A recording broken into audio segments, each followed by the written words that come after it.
Welcome. It's great to see people here in the room, and thank you to those people online that are also joining.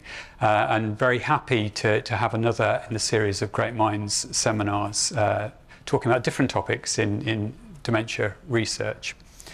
My name is Simon Young. I'm Senior Programme Manager for Dementia's Platform UK. I'm not Ivan Koichev, as billed. Unfortunately, Ivan is not well today, so he gives his apologies. But I will stand in for him today and try and run today's event as best I can. We have two fantastic speakers to listen to, and then I will give some thoughts about recent developments, including the news this morning that another drug has been approved for dementia use in the UK, although it's not quite as simple as it first sounds. And then we'll have a bit of a panel Q&A at the end of the session as well. Just a little bit of an introduction. I and my colleagues work for Dementia's Platform UK, not the two speakers today, but the people that have organised this event. It's an organisation that has been running for 10 years now and was launched in 2014. And George Freeman, who was MP and Minister of State for Life Sciences at the time, so 10 years ago, joined that event and was looking forward to an extraordinary effort and a lot of great science that was going to be performed. I just wanted to briefly talk about what we have done over those last 10 years and where we currently are. We've developed three particular areas. We've got a data portal which makes data on dementia available to researchers around the world free of charge. So a vast repository of information for researchers to go and look at what has been done and what information is available to help them develop their studies and understanding of dementia, and growing in exciting ways. So making images of people's brains available and using AI technology as well to probe into the data that we have. The trials delivery area, we try to facilitate trials within the UK, and that's where Great Minds fits into this organisation. The register that the people here that belong to in Great Minds fits within that trials area within DPUK, trying to enable better research and facilitate the research within the UK. And then we have an area of experimental medicine, which is focused in three specific areas. I won't go into details on that because I'm not the scientist working in those areas, but looking at synapses within the brain, looking at neuroinflammation, so inflammation in the brain, and looking at vascular health, the blood flow and how that impacts dementia. So we're helping to understand the mechanisms that are leading to different types of dementias. And making good progress there. Still lots to be done. We still don't have very good understanding, but we're making good progress there. Thank you all for those of you that do belong to Great Minds. It is an important resource and it's an important register that we have, and increasingly numbers of studies are utilising the fact that you are happy to take part in dementia-related research. So it's appreciated, and as part of what we'd like to give back to you are this series of seminars. And we try and have different topics to talk about. And so this time we're talking about how what living with dementia means and the various research and things that are being contemplated within the research in that area. So we have two speakers. And the first speaker is Professor Sube Banerjee, who is Pro-Vice Chancellor at the Faculty of Medicine and Health Sciences here at the University of Nottingham.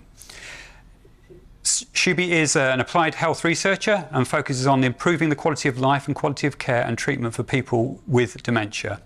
Clinically, he is an old age psychiatrist with a special interest in memory assessment and support services. He led the development of the National Dementia Strategy for England and worked closely with the World Health Organization and governments around the world on dementia policy. So I welcome Sube for his talk. Thank you very much for that kind introduction. You'll have picked up that you were promised two great speakers. Well, you've heard one, and Martin's absolutely brilliant. So I'm the one in the middle, I'm afraid. But I am the home team here, so I do have the privilege of working here at the University of Nottingham and looking after our wonderful School of Medicine, our wonderful Life Sciences, the Health Professional School, which basically looks after nursing and other things, health sciences, and also our great veterinary school. And I'm not going to tell you about any of that at all. But welcome online to Nottingham. It's a great place. Come and visit sometime, honestly. And what I am going to do is just to share with you some thoughts that are informed by research that's been carried out and informed by some of the opportunities that present themselves from the sort of work that we hear the platform's been involved in, that are around quality of life and quality of care, and why that might be particularly of interest in thinking about living with dementia and living well with dementia.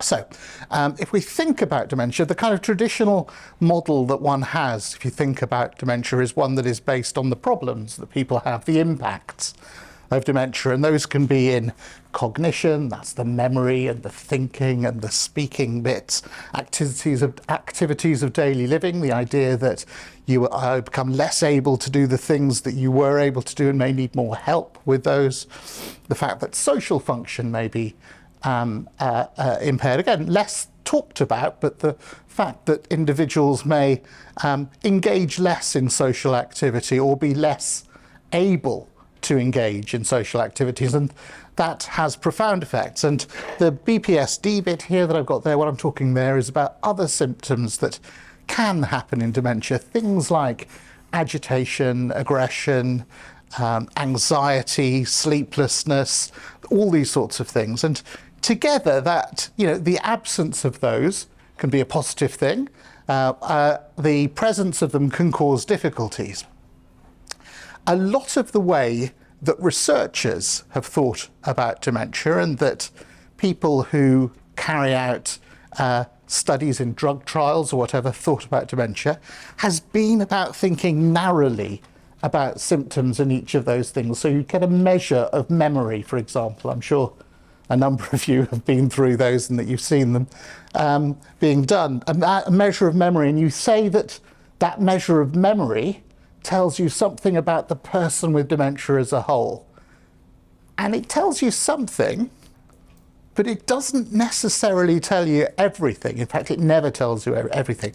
Whether it tells you something that's important is an interesting question. The thing that I want to make a case for here is that we all take a broad appraisal of our life. We all are all able to work out how things are overall. And how things are overall is generally what's important to us, how we're feeling in general, rather than, and that's balancing all sorts of things. So for me, quality of life, and we'll talk a little bit more about what that might mean in terms of definition, what quality of life is a broad overall concept that enables us to take all of this stuff with whatever weighting is important for us. For some people, remembering things is really important. For some people, the social activity is more important. But to take all of that, put it together, and come up with an overall idea about how good we are or how difficult things are. And for me, that is absolutely what is at the core of what we should be looking for in terms of developing new treatments, about whether they help overall. And if they help in one area, and that helps overall, that's great. But what we want to know is whether it helps overall. And for me, that's where quality of life comes in as a concept. And I like the fact that quality of life has a meaning in normal language, not just in scientific language. So you intuitively understand what I mean when I say quality of life, in that we all know what's good and bad quality of life for us. Now, it may differ from people. So, for example, I hate beetroots. Is there anyone here that likes beetroots? Put your hand up. Yeah, you're wrong, by the way. Wrong in a very... there we are, you see. They are the spore of the devil, aren't they? They taste like earth, like nasty earth, like horrid earth, yeah? That's right. So essentially, if I were to be in a nursing home, for example, and Tuesday night was beetroot night, you know, me and him would be kicking off all over the place, wouldn't we? Yeah, we'd be very angry and upset, and no one would understand, because it's all you beetroot lovers that run the world, you see. So, you know, there are different things. There are things that are different about each of us, but there are also things that are very similar for people and people's experience as well. Quality of life enables us to look at that. And for me, the word quality of life, it's part of normal personal discourse, it's part of political discourse. If you look at what transport policy is supposed to be all about, it's all about quality of life. If you look at what we're doing to power stations, all about quality of life. If you look about roads in London, it's all about quality of life, okay? Everything's about quality of life. And so it's helpful, because if that is what people are talking about as being of importance, if we could demonstrate that the things that we do improve the quality of life of the people that we are doing them with, that's potentially valuable. So a broad, unifying, holistic concept, rather than the narrow measurement of a single attribute. A continuous and fundamental human process. We all want to try and improve our quality of life. When we're living with someone, there's a complex relationship of one's own quality of life to one's partner's quality of life. What's good for your children may not be best for you. All sorts of things. So there's also a bit of quality of life that is affected by your health. Now what's interesting is that if you haven't got a health condition, health doesn't matter to you, because you just don't care. You know, it's just not in your mind. It's all of the other things that affect your quality of life, like you know, the cost of petrol, and whether your car's working, and whether, you know, people are talking to you, and whether you've got stuff to go out to, and the nature of your job, and how much money you've got, all of that stuff. However, when you develop a health condition, and it is inevitable that one does as one grows older, and, you know, at other times in one's life it happens, when people close to you develop health conditions, then that starts to impact on your life. And that is what I mean by health-related quality of life. So why is this particularly important in dementia? There's been a fantastic developments in science that have enabled people to develop instruments to be able to look at quality of life, to measure the overall effects of things, which is brilliant. But why is it more important in dementia? Well, this is where I bring in another concept that I want us to have a think about, which is the concept of complexity versus simplicity. And that things are different when you are in the place which is a complex problem than in a simple problem. And the answers that one might have to problems are potentially different between complex and simple problems. And you can make a case. I mean, obviously, if you look at coronary heart disease, it's about whether or not you've had a heart attack, whether or not you live and die after that heart attack. That's relatively simple to measure whether you are alive or not. Yes, I mean, most doctors can, not all, but most doctors can do it. Diabetes, you can measure people's blood sugar, and that tells you not everything about dementia, but it tells you something about it.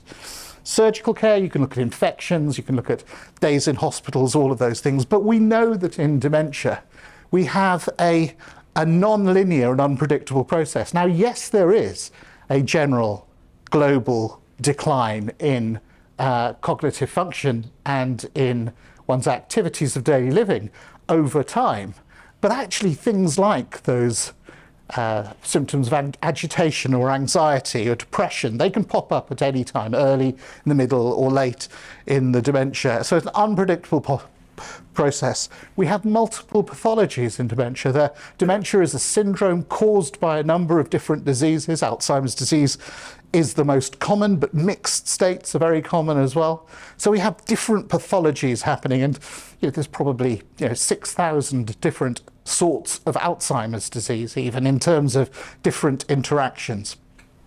So the link between symptoms, so you might be able to say that in some illnesses, as your arthritis gets worse, your pain gets worse, therefore your quality of life gets worse.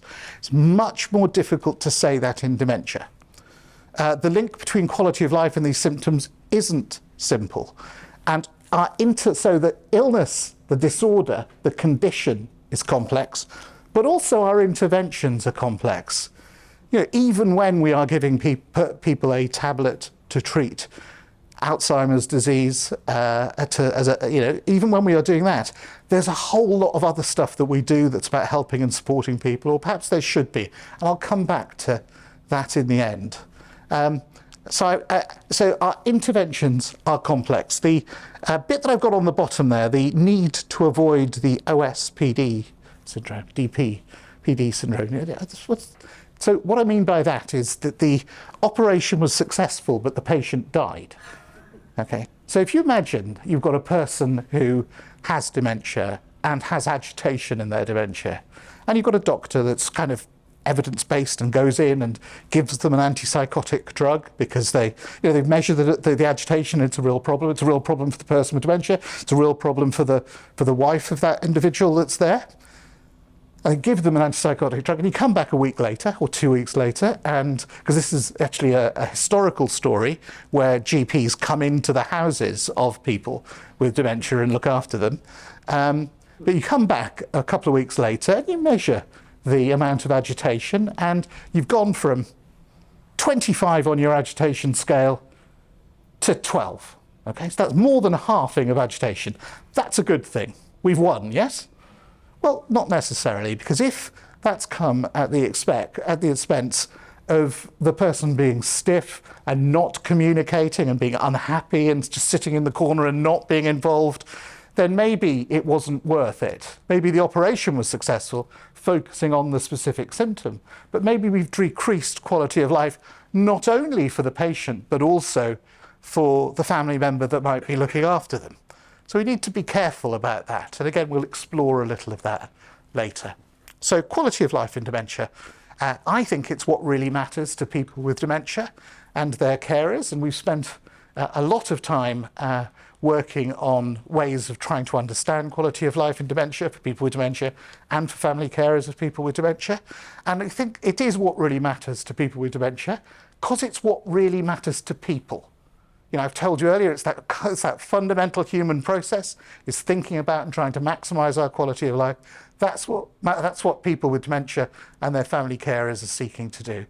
It's what really matters to clinicians, because as a doctor or a nurse or a physiotherapist or whatever, you're always engaged in this desire to improve the situation overall, not just to focus on that single symptom. So it's the true goal of intervention. It's what we should be aiming for. We should be aiming to improve people's quality of life. And yes, if we do that through improving their cognition, that's great. But actually, we want that second bit, which is that their life improved. And so for me, it's what should matter to policymakers, not least because they tell us that everything's to do with quality of life, and everything that they do is quality of life. And it's what should matter to researchers. And it's also because there isn't an easy way of measuring it. You can't just combine your cognition. You remember those 4 bits that were at the beginning? You can't just combine your cognition with your activities of daily living and your social function, something else, and it just comes up with that. It's a bit more complicated than that. And these are some data from a project that we were involved in a long time ago now, but developing an instrument to measure quality of life. And these are correlations between different symptoms and quality of life for people with dementia, from mild to severe quality of life. And the bigger the bar, the bigger the correlation. Okay, so you'll notice there are some big ones and there are some small ones. The ones that are small, let's be clear, ADL here, this is activities of daily living as measured using the Bartel interest. So again, the thing that people really focus on, an absolutely core symptom, it really isn't a thing that drives quality of life. Now, it doesn't mean that it's not a problem or a difficulty, it's just that it happens slowly and people generally find ways around, because humans are amazing at adapting to even the most complicated and difficult situations. The same with cognition. You know, so much is focused on dementia as a disorder, as a cognitive disorder. That's partly because it's kind of the easiest thing for us to measure. It's also because, you know, it's important about remembering things and doing all the things that your brain does as well. But actually, if you look at what drives quality of life, it is absolutely not it's not cognition. And again, that's probably because it happens slowly. It's probably because people adapt to it. There are a whole set of things that do, however, and these are all to do with irritability and disinhibition and anxiety and depression and agitation. Those sorts of things really do drive poor quality of life for people with dementia and for carers. And you know, there's a bit here that's about increasing patient age. So the older you are, perhaps paradoxically, the easier things are, the least, and that's probably about societal expectations. So if you get your dementia in your 60s, that's more complicated than getting it in your 80s in terms of the way things are at the moment. So those were unadjusted for itself. This is another model that puts it all together, and again we find the same things, that agitation and those sorts of things are strongly associated with quality of life, but that many mental states, so cognition and activity daily living, aren't. And it's not just our research that has found that. There's research from all sorts of different places using all sorts of different instruments on all sorts of different groups. And this comes out clearly from that. Now, that's not to say that cognition and activity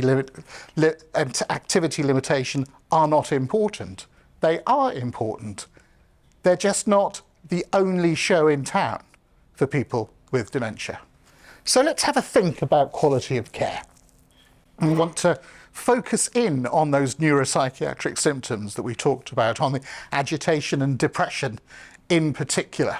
And I don't know, some of you may be old enough to remember the Verve, who were a band in the, they were a Brit-pop band, and they sung a song that said, "The drugs don't work, they just make you worse." And that's going to be the theme of the next bit of what I'm going to be talking about. The fact, and this is Richard Ashcroft with his very long shoes here, very important, and a bucket hat way ahead of his time. Again, if you're in Nottingham, you'll see a lot of those hats. But what they sang, they said, "Now the drugs don't work, they just make me worse." Is that true for us here? So neuropsychiatric symptoms of dementia, they are common. About 90% will have them at some stage in their illness. You've got dementia with the various things around there, as I said, and neuropsychiatric symptoms and social impairment are generally less talked about by particularly drug companies developing medications than the other two at the top. Neuropsychiatric symptoms are a mixed bag, and you can start seeing it. You've got agitation and aggression, you've got depression, you've got sleep disturbance, you've got psychosis, you've got apathy. This is a mixed bag of different stuff. And you know, the idea that they are caused by one thing and that thing is the neurochemical problem of dementia, we'll have a look at the extent to which that bears scrutiny in this. So agitation, common. 50% of people will have it at some stage, and it's persistent. So if you have it, it sticks around. It can be verbal, it can be non-aggressive, it can be aggressive, and all of these things can cause difficulties and problems for the person with dementia and for family carers. Oops. So there we go. And I think this is where we start to think about, if we're thinking about the kind of druggability, which is a horrid word that people use, but the ability of how a simple intervention might be able to deal with these problems. If we start to think about where they come from, what causes agitation? Now, the thing is, you don't need to do studies in order to work this out, because actually these are all of the things that cause anybody agitation. So if you're in pain, or you're hungry, or you're thirsty, or you're constipated, or you've got an acute physical illness that's causing you to become confused, you can get agitated. So the things causing that. What's the likelihood that a tablet's going to get rid of that? You know, well, might be for some of them. It could be a response to a stimulus in the environment. So if you're overstimulated or understimulated, if it's overcrowded, if there's inconsistent routine, if there's provocation by others, if it's too light and it's too noisy. Here I am describing your average ward in your average hospital. So, they're designed to make one agitated. Stress, loneliness, depression, lack of purpose. Does that feel familiar? These things happen, okay? And they can make you agitated, they can make you anxious. And they're, the way that carers react, the way that nurses, other residents, if you're in nursing homes, those can all have an effect. And I've purposefully put dementia down at the bottom because the category error in terms of quality of care is to presume that it is because the individual has a dementia, that it is the dementia that is causing the agitation. That lets you off all the complicated stuff of trying to work out what's going on and then address those problems.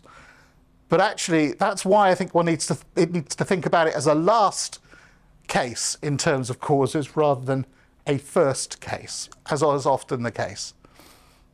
And I mentioned different words, and I think it's useful just to think about how we get to the terms that we've got. So behavioural and psychological symptoms of dementia, that was an old term. It's a term actually coined by a drug company who was developing pharmacotherapy, wanted to test whether particular drugs would help, because it is a big problem. It's a really major problem for people with dementia. It's a really major problem for carers, so you want to try and find a treatment. Challenging behaviour, that was another term that came up. Well, again, we get the question about who is it challenging to? Is it challenging to the person with dementia? Is it challenging to the carer? Or is it just challenging to the happy management and quietness of the particular ward or place that you're in? Responsive behaviour, gets towards this idea that possibly when we're thinking about these behaviours, that it's a response to something, a meaningful response to the environment.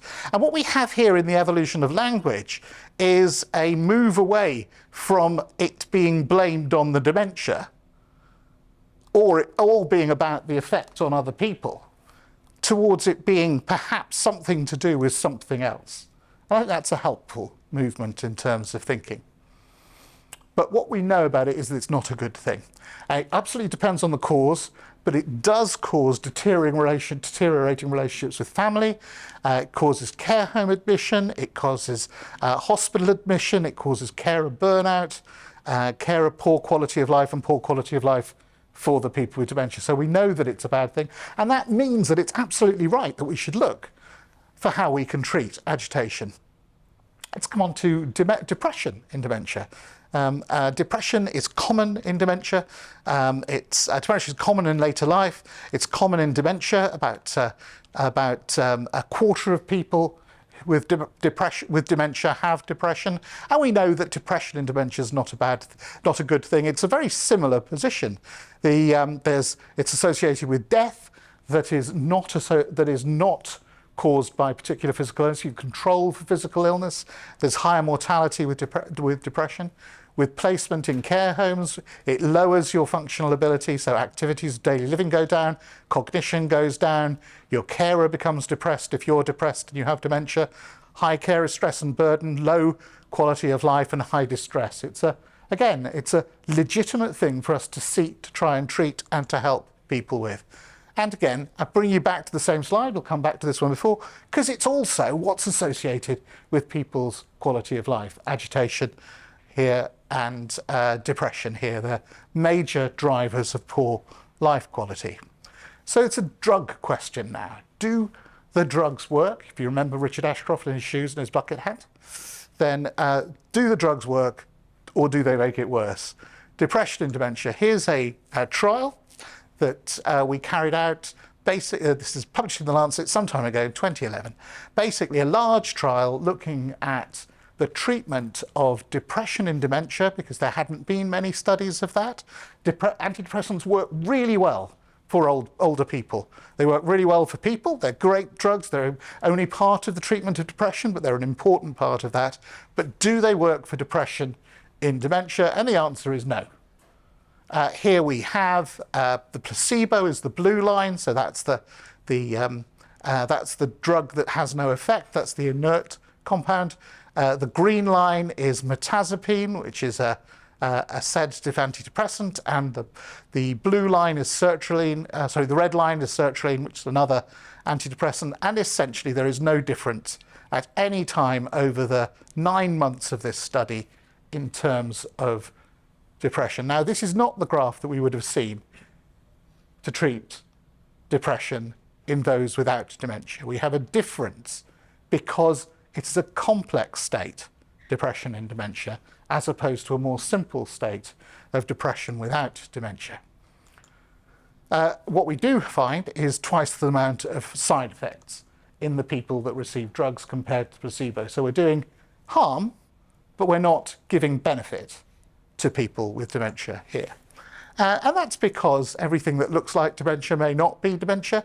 This is a complicated thing, but basically saying that not everything that looks like dementia is dementia. It might be a group that's a reaction, a group that looks the same, but actually the biology is different because the biology in dementia changes, or a group of people who have depression in their lives and carry it forward.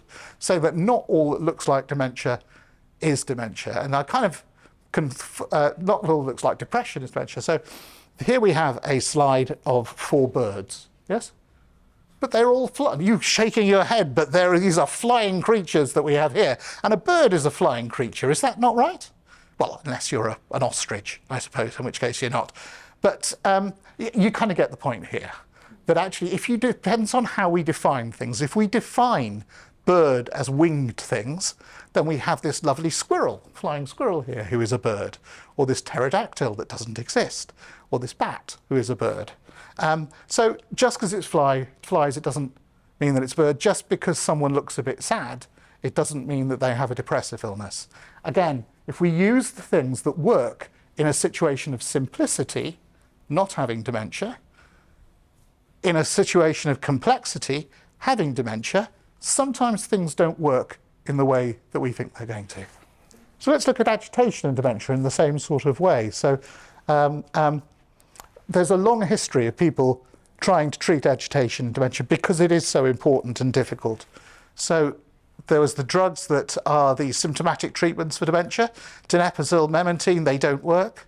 If you look at the literature, even though they have been used. Anticonvulsants like valproate and carbamazepine and gabapentin, if you look at the literature, they don't work. Benzodiazepines, things like Valium, those sorts of drugs, they probably would work a bit because they work on everybody in charge, but no one's done the trials because if you give them to old people, then they often fall over, and there's bad things that happen when you fall over. So there's no trials, they can cause falls. There's a drug called citalopram, it's an antidepressant, that did work a bit, but generally only in those with least agitation and those who were most cognitively well. So basically not the group you're really aiming for. It also caused adverse cardiac, so heart problems, and cognitive effects. So again, not really in there. Antidepressants often used because antipsychotics work a bit, but there's a long history of us having come to terms with the fact, or having discovered, that they are more dangerous for people with dementia than they are for people without dementia. There are additional harms that accrue from taking antipsychotics in people with dementia compared to those that do not have dementia. This is some work we did quantifying it some time ago, work I did with Martin, and we found that we had 1,800 deaths per year and about the same number of strokes and other serious cerebrovascular events that were attributable to the drugs being used in dementia. And so as part of the national strategies for dementia and part of the work being done in GP practices up and down the country, we aim to reduce the use of these drugs, and we did reduce the use of these drugs, and they've gone down by about a half in the United Kingdom, and other countries haven't done that. This is a good thing that we have achieved. And they were going down nicely, and here you can see them going down again, and then suddenly it changes, and what happens here? Well, this is COVID, and essentially what happens is that we've been working very hard with primary care, with GPs practices, with care homes to try and have ways that were non-drug ways of trying to treat agitation. And then come the pandemic, those things stop being available, and so people revert back to these drugs with the particular harms that are there. This is another trial that we did. This is a trial to see whether one of those sedative antidepressants we were talking about worked for agitated behaviours in dementia, and the answer was no, they don't. It's a very common refrain in this talk. So what you have here is you have the red line being the antidepressant, the blue line being placebo, and again, it doesn't. There's no difference at any point between the placebo, the response to the placebo, and the response to the mirtazapine. There were again, however, double the amount at least of side effects, some of which were potentially severe. So why? Why are we in this position where the drugs don't work? What is it about the condition of dementia that makes it less likely for things that would work otherwise to work? Why are we in this situation? And here's a quote, a common quote from H.L. Mencken, a US person from the beginning of the last century. For every complex problem, there is an answer that is clear, simple, and wrong. Okay. And there are so many of these. And what we're talking about here is the problem that you get when you apply the rules that you have in simplicity, or the approaches or the treatments that you develop in a kind of simple way to a complex situation. You can sometimes find that they don't work in the way that they should work. And I think that's what we're finding. Essentially, it's our friend the squirrel here over again. He is not a bird. Okay, it's a complicated thing that he does by being a squirrel and flying. Okay, he is not a bird, and what we have is a situation of complexity, and depression in dementia is absolutely that. So we come back to the question. We set the question about whether Richard Ashcroft and his shoes and his hat were right. The drugs don't work; they just make you worse. Absolutely right. Okay. In those cases. So it does actually rather beg the question, what does work if you're in this situation? Because you wouldn't want to just finish with nothing working at all. And actually, almost anything works. That's the funny thing. Almost anything that is delivered well, that is delivered carefully. So you've got, these are 33 trials back in 2014. There's more trials that have come since then. Basically, if you do person-centered care, communications training, dementia care mapping, if you look at music therapy and activities and all sorts of things, they all help. All right. So doing stuff helps. Just doing drugs doesn't necessarily help. But where do you get the non-drug stuff? That's the question. Where do you get it? Because GPs and physicians and care homes and carers, they feel they have no access, and they feel they have no access because they have no access. Older people's community mental health teams, services, they are not prioritised to provide it, and certainly not at the scale they would need to. They're not commissioned to do that, and it's rationed by those that refer people to those teams, and also by the providers, and so only the very serious, most serious cases get the help. So what's left? Well, after that, what's left? It is the old-fashioned prescription, essentially. So left with the situation of not having anything to offer, you offer something that doesn't actually have any particular value. And that's where that comes in there. And that's a concern. However, let's also look, so if we're also looking for what does work, let's look back into these trials. You remember, this is the antidepressant trial, and this is basically a high level of depression. This is a relatively low level of depression, and people get better over a 6-week period. It's just that this study shows us that it's nothing to do with the drugs. So what is it that makes people better? Have they got better? Yes, they have got better. What is it that's making them get better of their depression in this case? Well, it probably is that sort of everyday wonder of the treatment as usual that people got in these studies. They're all referred to community mental health teams. There are people talking to them. There are people trying to help solve their problems, to deal with the issues that they have. There's broad help being given, not just the narrow intervention. So I would suggest that it's the complex bit of care which is that interactive thing, rather than the simple bit, which is the drug that does that. So we have this improvement here, which is an important and significant improvement. And we see the same again if we go back to the agitation work. They get better over this time. And people say, well, it's to do with a regression to the mean, or the Hawthorne effect, which means just being in the study, or it's just something. It's just not any of those things. It's because stuff other than the drugs can be helpful to individuals. And again, go back to a study that we did ages ago. This is about depression in frail elderly people. Again, it showed here, which is the improvement here, which is a relatively large difference. What it was showing here was that community mental health teams made people better, because there was no difference in the prescription of antidepressants in the group that were cared for by the GPs and the group that were cared for by the practice. What it showed was that the extra stuff that you get above just getting the drugs helps you. So the drugs don't work, but families in that services help in those three things. That it's the care that families give, it's the care that services give when you have access to them that do work. As I said, not treatment as usual. If you look, the treatment which is not the drug, is the thing that works. However, that treatment's very rare. So mental health services work, good quality social care works, all of the things that we might do that are not to do with drugs that would work. So just imagine if we did have drugs that did help, and we were able to provide the support for carers to enable them to care well, and the support to care homes and to primary care to enable them to go well. So what have we got? We've got agitation and depression and dementia are complex phenomena. Okay, so we should stop trying to expect there to be a simple answer to this complex problem. They demand and respond to, which is really important. There is real data out there that enable us to be able to say that they respond to a complex approach to management.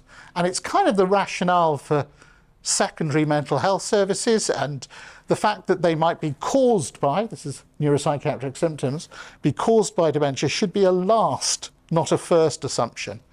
And pharmacotherapy for those treatments therefore needs to be much more of a last line of treatment rather than a first line. Firstly, because it doesn't work very well, and secondly, because it has side effects, and thirdly, because there are other things, if we were able to deploy them, that might be helpful. So absolutely, people affected by neuropsychiatric symptoms, by depression, whatever, they should have a right to safe, effective and expert treatment.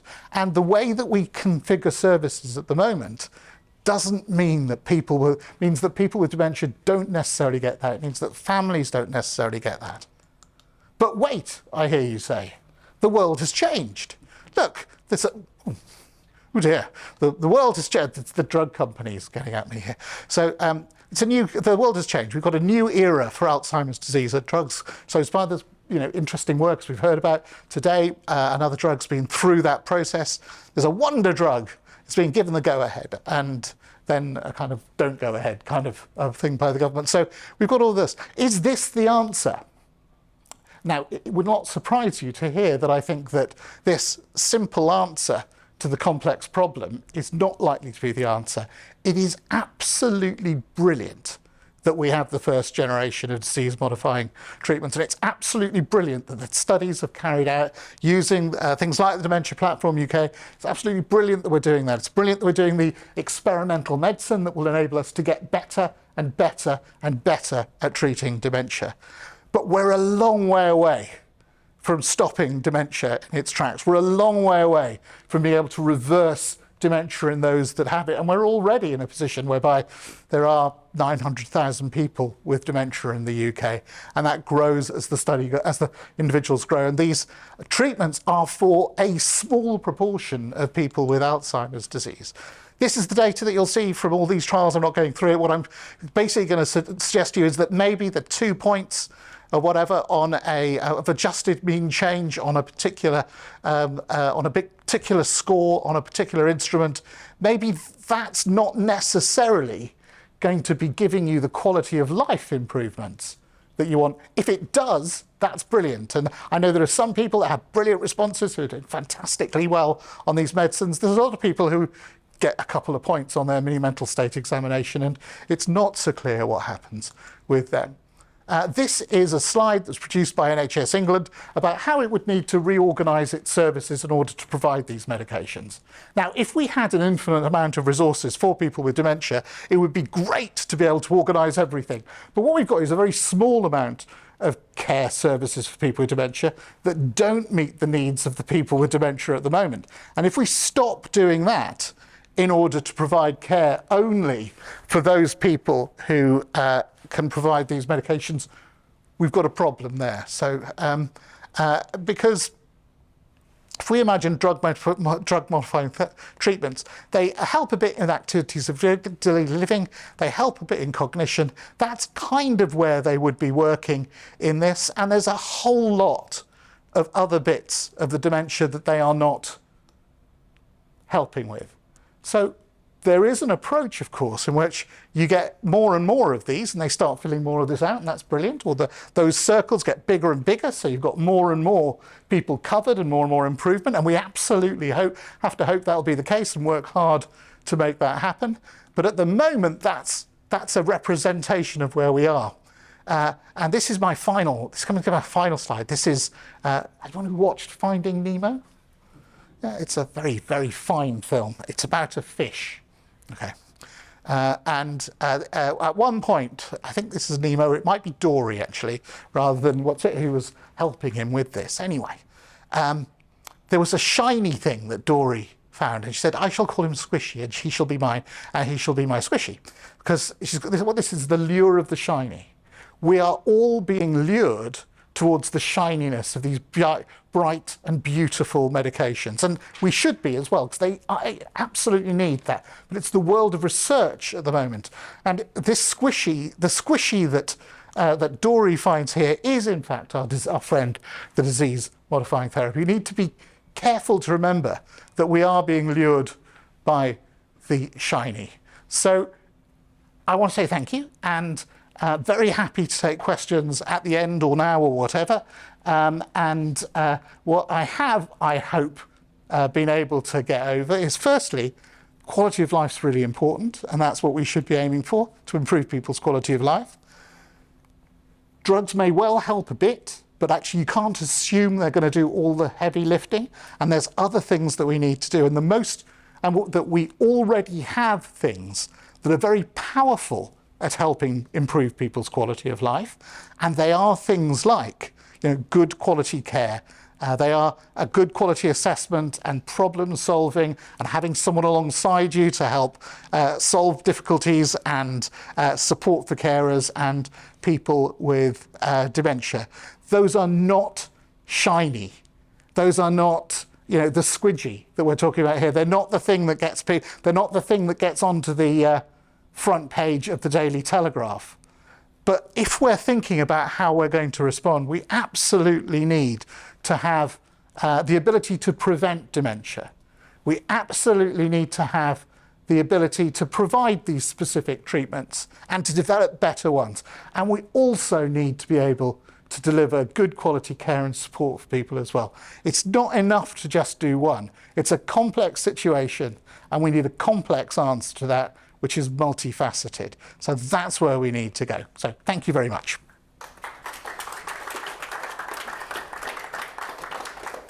Sube, thank you very much. Very, very insightful, very entertaining as well. Questions for listen, we've got some time, so any specific questions on what Sube's just been talking about, whether in the room or online? If you want them to percolate, then we have time at the end as well for a panel thing as well. So if you'd rather get your coffee early, which, never know. We've got some online. Oh, right. I've got one question from our online audience. A comment made earlier, which perhaps to some extent you've already answered, but perhaps you could answer more directly though. Surely the importance of factors affecting quality of life varies as dementia proceeds, rather than just lumping everything together. In other words, that it's obviously a graduated pathway. That's a very good point, and that's almost certainly true. It is very likely that different things become differently important as you go through dementia. There do seem to be some things, though, that are important at any stage of dementia. Agitation is really difficult in early dementia, in people with frontotemporal dementia or whatever. It's really difficult in moderate dementia, where you're kind of dealing with the problems, and it's really difficult in severe dementia, if you're in a care home, for example. Wherever you have that, it's a problem. So I think there are things that do change over time, and we need more work to be able to understand that. But there are certain things that are always problems. And again, the things that are always problems for people remain problems for people with dementia. So there are things that are not only problems with the health state of dementia that can create good or bad quality of life, like things to do with social interaction. There's another question as well, and then perhaps I'll bring it back into the room. Someone called Jackie, who's listening and watching online, has said, which is the most difficult and complex form of dementia to treat with good quality care? Well, and it's a question I can't answer. There is such heterogeneity in every type of dementia that we have, and it so depends on the particular circumstances and particular individuals. So it's just not, there's not a league table of difficulty. There are problems wherever you go, and wherever you go, you need help. Hi, thank you. In terms of heterogeneity, I just think about that metaphor of a pathway, and is that a helpful metaphor, or are there a multiplicity of pathways through which people proceed in the course of becoming afflicted with dementia?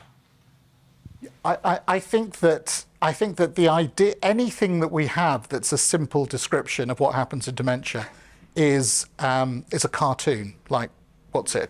And can sometimes be quite a misleading cartoon as well, because there's just so much that can happen at almost any stage of dementia. You've got a trajectory overall in terms of decline that many dementias have, but some people start off like that and then go down, some people go down and then wriggle around and whatever. It is, I think it's very difficult to tell a single story about dementia. I think what one has to do is acknowledge that that it's very difficult to predict what will happen, next year and the year after, and that dealing with that unpredictability is part of dealing with dementia. That said, people derive a lot of help from hearing the stories and understanding the experiences of people who've been through things, even if they're quite different from their own journeys with dementia. So I think it's difficult to predict which of the pathways that you'll be on. I think it's a multiplicity of pathways that are there, and actually one gets to swap from one to another sometimes. For example, if you have a stroke or something else, you kind of enter into a different system. So I think it's a three-dimensional maze rather than a pathway. Hello. I've recently been to a talk which described that nutrition is fundamental in dementia as well, and getting the right type of nutrition can make a big difference. Have you any thoughts on that? So there are groups of people that have done very, very good work on what is on the data that's out there about risk factors for dementia, and the data that's out there on particular diets, on particular supplements. It's all pretty equivocal, to be honest. I think what is absolutely the case is that good quality nutrition, and I'm not talking about a specific diet here, but whatever way you end up with healthy nutrition is good for your heart, and what's good for your heart is good for your head. So nutrition is gigantically important, but I'm not convinced there's any specific magic supplement or any specific diet that makes it all right. And again, I think we stray into the world of a simple answer to a complex problem when we're looking to that it's all to do with zinc or it's all to do with vitamin B26 or something like that. I think that when people are kind of talking like that, it's generally because they're really enthusiastic about a particular thing that they're doing, or because they're trying to sell you something, and so they're not necessarily seeing the breadth. I think it's really quite telling that that isn't an issue that's identified within the Lancet Commission, for example, on dementia prevention and care. I have one more question from online, more of a point. Well, no, it's a question.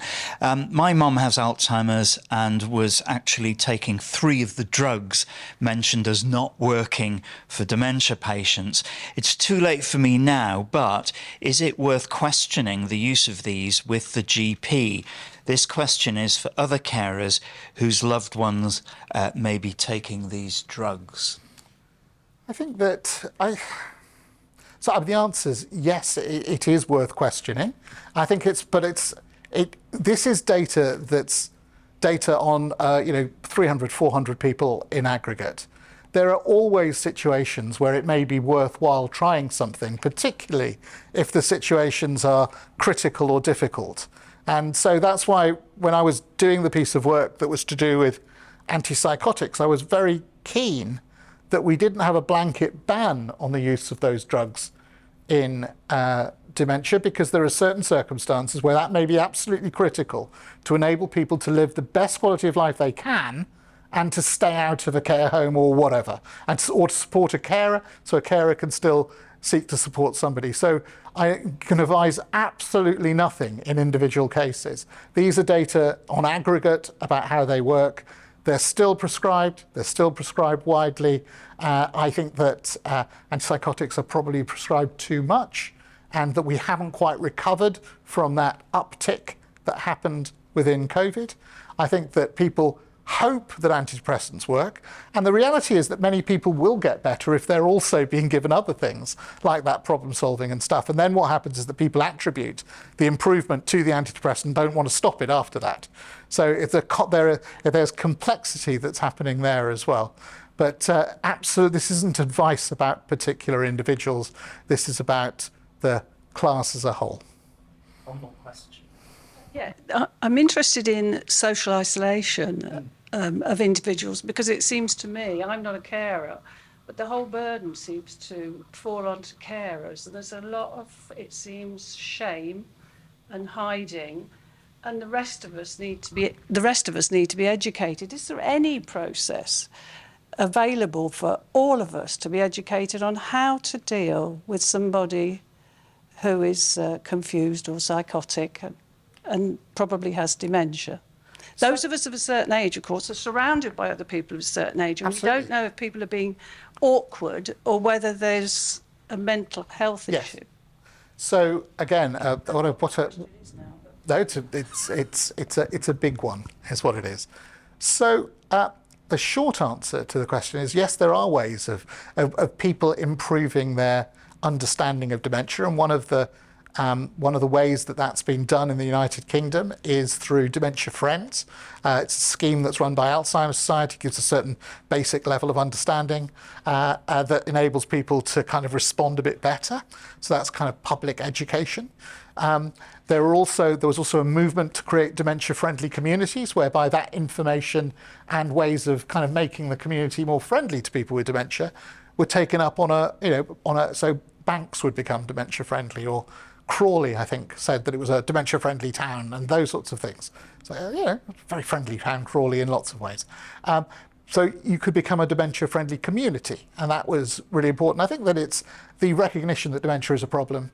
Then there is a lot of resources out there to help people understand that and to see what that might mean. And then there's kind of simple community activism things that can enable people to be looked after better. I think a lot of that was harmed during COVID, but also we had really interesting models of people supporting people and being aware of people, frail people, people who were socially isolated in those things. And you started off with social isolation, and it is a risk factor for depression, but it's also for dementia. It's also a consequence for family members and for people with dementia that can be really a really powerfully negative thing for them. And I absolutely agree that we need to do more to help people to understand that it's not catching, and to help people understand there's stuff that you can do. And the thing that you can do that helps is for you to be you and just to interact and to focus on what people can do, not what they can't do. And actually that's true for everybody. Thank you. Brilliant. Okay, at that point, we'll take a break. We'll have half an hour now, so we'll start again at 3:30. So those in the room, we'll have a cup of tea or whatever you fancy. But before we do that, thank you once again to Sube for a fantastic talk. I'd now like to introduce Professor Martin Prince. Martin is Director of King's Global Health Institute. He's Assistant Principal in Global Health and Professor of Epidemiological Psychiatry at King's College London. His work is focused on the importance of mental health to mainstream health and social policy in low and middle income countries. He has published extensively and helped found the Movement for Global Mental Health in 2008. Today, Martin leads a dementia research group work on ageing and chronic disease in Latin America, India and China. And he is also Director of the Global Health Research Unit on Health System Strengthening in Sub-Saharan Africa at King's College London. So, Martin. So, thank you very much indeed. First of all, hello to everyone here in Nottingham. Hello to everyone there online. And it's great to be here. I love this concept of great minds. I was fascinated to hear more about this research infrastructure that we're setting up in the UK. And thank you to everyone, and congratulations for your interest, enthusiasm and participation in that great initiative. But I'm here today to talk about perspectives from low and middle income countries with a particular focus on quality of life in dementia, which, spoiler alert for the focus of my talk, is an area where I think globally, but perhaps particularly in low and middle income countries, there's been too little focus on quality of life. And in particular around the necessity, the imperative of working hard above all to prioritise quality of life and its improvement in those settings. I should say that I'm part of King's Global Health Institute. I was the founder director in 2017.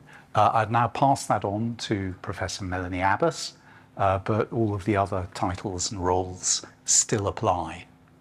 So what am I going to be talking to you about today? I feel a need to explain myself a little here because there's been quite a lot of peregrinations really in my journey to get where I am at the moment. But looking back on that over more than 25 years now of working on ageing and health and dementia in low and middle income countries, I think it kind of all in the end makes sense. So I'm going to talk to you about my journey. I'll give you a bit of background on dementia in low and middle income countries, the epidemiology, the extent of the burden, the reason why low and middle income countries matter and why dementia in low and middle income countries matters as well. Reflections on a lot of activity, particularly at global intergovernmental level, agencies like the World Health Organization and now the United Nations giving more priority to health and aging. And what have we actually achieved? What's been the progress on that? What does a focus on quality of life in dementia give to us? And I brought some new data and some new analyses to you. Curiously, very similar to the analyses that Sube was presenting from a UK perspective, but with rather different findings, actually, interestingly, which perhaps we may discuss. What I see as being the hugely important overlap when we're thinking about assisting people with dementia and older people in general to access healthcare in low and middle income countries between low mood, low cognition, loneliness and quality of life. I think to a large extent that's where it's all at, and unless we can actually devise and implement interventions, and no, I'm not talking about drug interventions, I'm talking about other what we would refer to as psychosocial interventions that actually target those areas, we're going to be missing the point. A public health approach, what's that? Are we talking about many different interventions? Because as Sube said, these are complex issues that we're addressing, and one size perhaps will not fit all. But from a public health approach and beginning to provide access to care and management that meets older people's needs, sometimes with a public health approach, you do actually need to simplify things in the early stages. I'm just back from Uganda by the shores of Lake Victoria, Entebbe, and I'm going to tell you a little bit about that visit, what we've been doing, and some of the current work and plans in Uganda which speak to much of the rest of what I'm going to be presenting. You're not going to have time to read all of these names, but this is to acknowledge and give thanks and tribute to the fact that the stuff that I'm presenting to you today is the work of teams, many, many different people, organizations, funders, people at the WHO, people at the Alzheimer's Disease International, the UK Alzheimer's Society, etc. So my journey, it was mentioned about the 1066 Dementia Research Group. And what is this? It's a collective, really, of researchers, sometimes not researchers actually, but clinicians and advocates. We all of us met at the Alzheimer's Disease International Conference in Cochin in 1998. That was the beginning of the 1066 Dementia Research Group. And it was really, to use that unfortunate phrase, the coalition of the willing, actually. People who had an interest, who wanted to move things forward.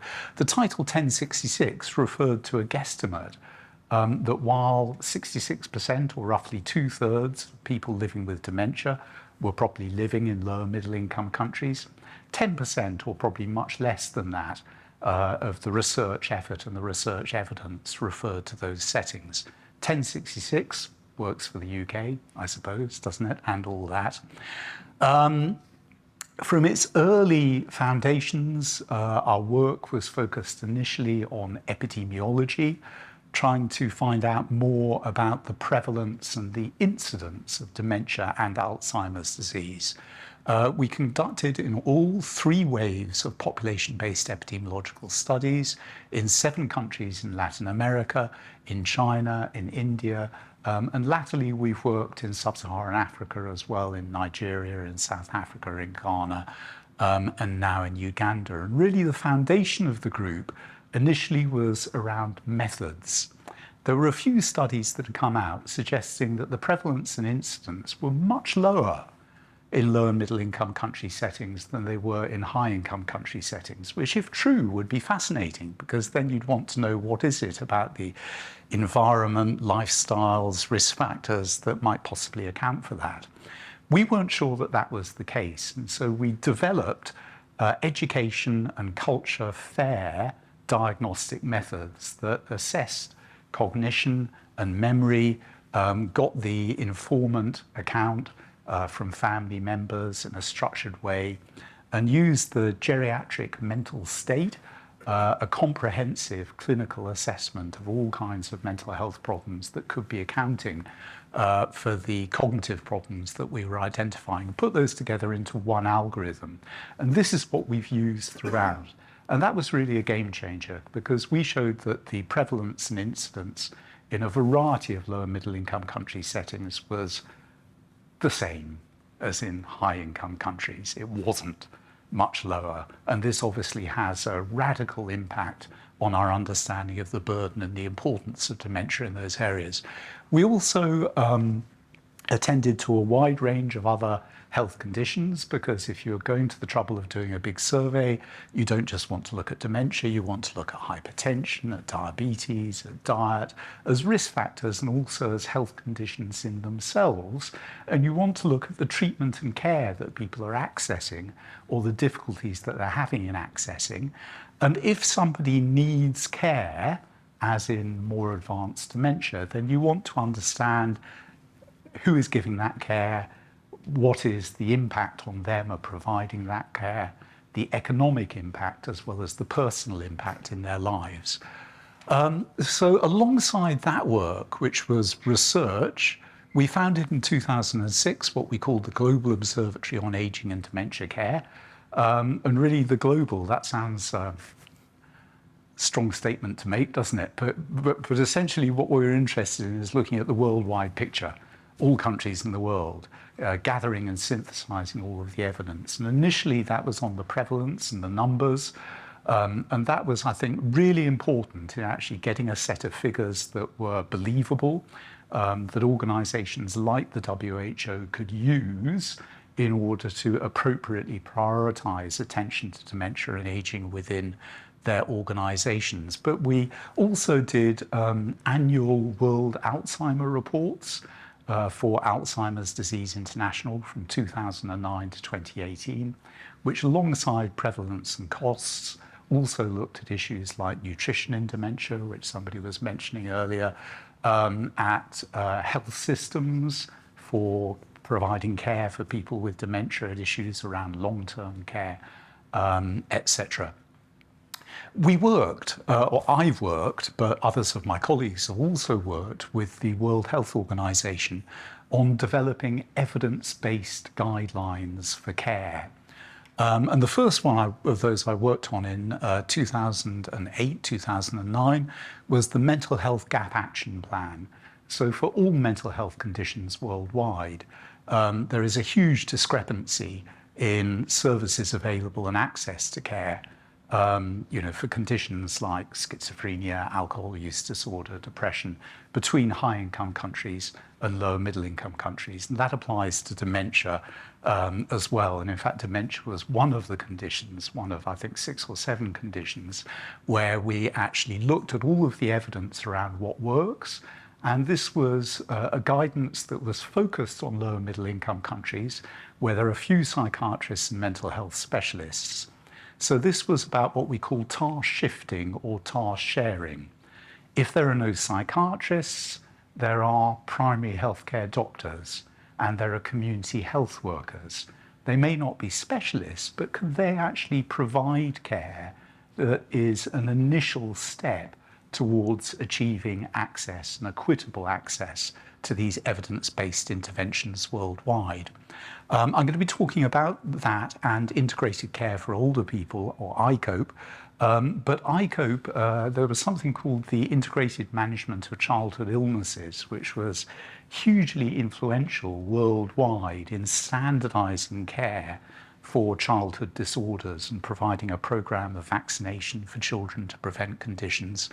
And it was integrated, so it was all disorders, all common disorders. That's what integrated care for older people tries to do at the other end of the age spectrum. And I'll be talking about the interface between WHO MHGAP and WHO ICOPE later. And we also worked, I co-chaired the group for ICOPE and also co-chaired the group for dementia risk reduction. But you see, some of those things have stopped, and I suppose that's my journey through my career, because from 2011, I've been really more or less completely focused on implementation. So reports and guidelines and evidence on burden is one thing. What you actually do about it is another. And trying to make these things work, trying to put this guidance into practice is something that is hugely challenging and complex, because you're dealing with the health systems as they are, with all of the resource limitations and all of the inadequacies, the lack of specialists, et cetera, et cetera. So you need to look at strengthening the healthcare system in ways to allow these interventions to be implemented, but you also need to be very canny about your implementation strategy. The how-to bit of it is absolutely essential. So that's really where the main focus of my work is now. So here's some work that we did earlier. Now, these figures have been updated since then. These are ones that we did in 2015, but this scrolls forward to 2050. how can you scroll forward to 2050? Well, all the people that are going to be older people in 2050 have already been born. So we've got a fairly clear idea about their numbers. And if we've got a fairly clear idea about the prevalence, i.e. the proportion of those in particular age groups that may be affected, then we can forecast with reasonable confidence. So we can see that in 2015, we were saying there were about 50 million people with dementia worldwide, just under the black bar at the bottom. And then we can see the different regions, North America, Latin America and the Caribbean, Africa, Europe, Russia and Eastern Europe, and then South Asia, and then East Asia. And what I would like you to do is look at what happens as I trigger the animation to these numbers between 2015 and 2050. So here we go, and you see these bars going up, but look at the differential rate at which they're increasing in the south of the planet, which is used to be referred to as the third world, now the global south. That's where the lower middle income countries are, and the north. So in North America and Europe, we're going to see roughly a doubling in numbers of people living with dementia over that period. In the global south, we're seeing a 3 to 4 times increase in the numbers of people with dementia. So already we were over 60% of the world's population of people living with dementia in lower middle income countries. Regarding what are now lower middle income countries, they're going to be developing, obviously, hopefully over this period, we're probably looking at nearer 70% of the world's population of people living with dementia in low and middle income countries. What's the reason for that? It's because numbers of older people are increasing more rapidly in lower middle income countries than they are in high income countries. And if we look at the impact of dementia and how that's globally distributed, the way I've split it up on this slide is between the G7, so that's the country of the world's richest economies, yeah? Then the other G20, because the richest economies are part of the G20 as well, and then the rest of the world, which are mainly the low, middle and low income countries, particularly those in sub-Saharan Africa. And you can see that most of the world's older people already live in the other G20 countries. And most people living with dementia live in the other G20 countries. You can see that as far as the increases between 2015 and 2050 are concerned, that's massively concentrated in the other G20 and in the rest of the world. And the only thing that's actually concentrated in the G7 is costs, because the per capita costs per person with dementia, given the interventions available and all of the services provided that are not available in other parts of the world, are much higher in those parts of the world.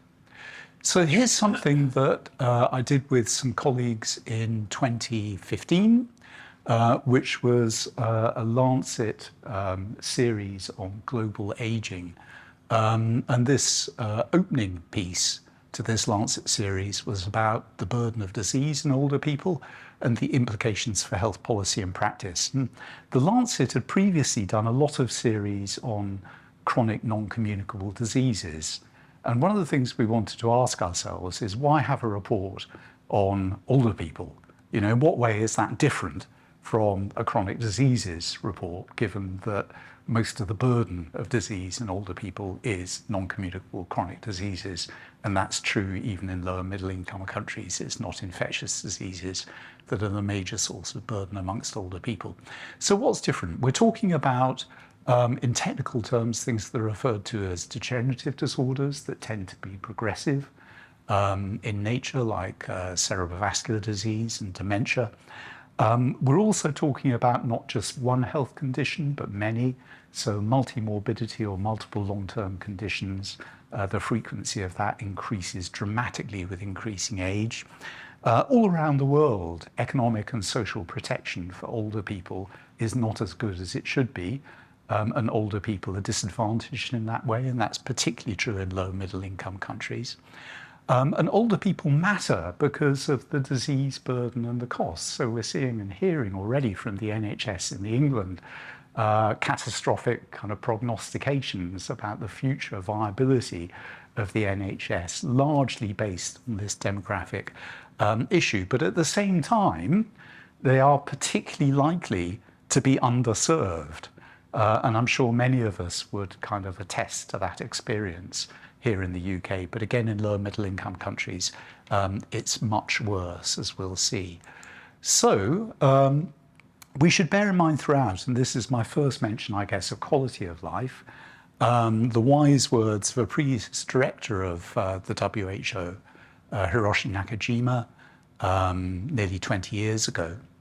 Increased longevity without quality of life is an empty prize. Health expectancy is more important than life expectancy. So life expectancy is increasing with no obvious upper limit in sight. And we should celebrate that, genuinely, we should celebrate that. That's an enormous achievement. But unless we can kind of compress that period in which you live in a state of impaired functioning and disability and a reduced quality of life, then perhaps it's not quite so much to celebrate after all. Can we add life to years as well as years to life? And this has really been a major focus of these important, in my view, intergovernmental reports. I've been involved in one way or another with all three of these, particularly the Global Action Plan on the Public Health Response to Dementia, and then more recently around the Global Strategy and Action Plan on Aging and Health, where the Integrated Care for Older People guideline is an important component of the implementation of that strategy. And succeeding on from the Global Strategy and Action Plan on Aging and Health is the UN Decade of Healthy Aging. Why are these important? They only exist because basically pretty much every country in the world signed up to them. They went to Geneva and they signed up on them. I don't know about North Korea. Maybe even North Korea has signed up to them as well. And that places an important responsibility on those countries because there is a strategy and a plan that requires to be implemented. And every government has to actually develop a policy and a plan linked to this, linked specifically to those objectives. And they are, to an extent, capable of being held to account. Even though the WHO doesn't do a lot of holding to account, nor does the UN, because they are in effect the employees of governments, not their masters. But nevertheless, they have subtle ways of producing graphics that compare different countries and their progress in these areas. And I think what's hugely important for me about all of these plans is the way that they address the complexity of some of the issues that we're globally needing to address and deal with. What is needed for healthy aging? So the bits here that I guess I focus on most and interest me most are the alignment of health systems to the needs of older people, which is a particular issue for lower middle income countries, and the development of systems of long-term care, which is another issue for low and middle income countries. But increasingly, I'm acknowledging and realizing, and I think for me, these reports have been quite an insight really, that actually fundamental to doing this is a change in the way that we think about aging and older people at every level, in families, in communities, in organizations, in government, in healthcare systems. If we can't do that, we're not going to do this. And the importance of the environment more broadly and making that age-friendly as well is something that we need to recognise. And it's implicit in all of this that this is multi-sectoral. What does multi-sectoral mean? You might think this is all about ministries of health. But what about ministries of education, ministries of labour, transport ministries, housing ministries, mayors of cities? They're all essential to achieving progress in this area. So this multi-sectoral thinking is another key component. We've seen Sube's slides about quality of life and how it's all embracing and serves as a fundamental indicator of progress. Well, quality of life. So what is needed for healthy aging? In the end, it's quality of life that's your main indicator. So what's difficult in resource-poor, low and middle income countries? First of all, social care essentially there isn't any, apart from what's provided by families and informally in communities. But the difficulty with families is the carer in all of our studies, in 80% of the case, is a woman. And women's role in lower middle income countries is changing rapidly because they are accessing more education, and so therefore they are out there in the labour market working. They are not so available as they were to provide informal care in their own homes. What else is happening in lower middle income countries? Migration. Migration out of their country to a higher income country where they can earn more money and they can remit money back to their own country. But if you're an elderly couple, one of whom is living with dementia, and your son and daughter-in-law are in the UK, money is not sufficient in and of itself to organise and deal with the deficits of care. So these are big issues, and there are no structured services anywhere where I've been working to support carers, to supplement the care that the caregivers are providing, or even to substitute. So home care, care homes are an issue in high-income countries. I've heard them widely criticised in many traditional societies. How could you possibly do that to your older relatives? But we all know what an essential place they play, because sometimes the care demands simply exceed what can reasonably be provided by a family, but they're not available.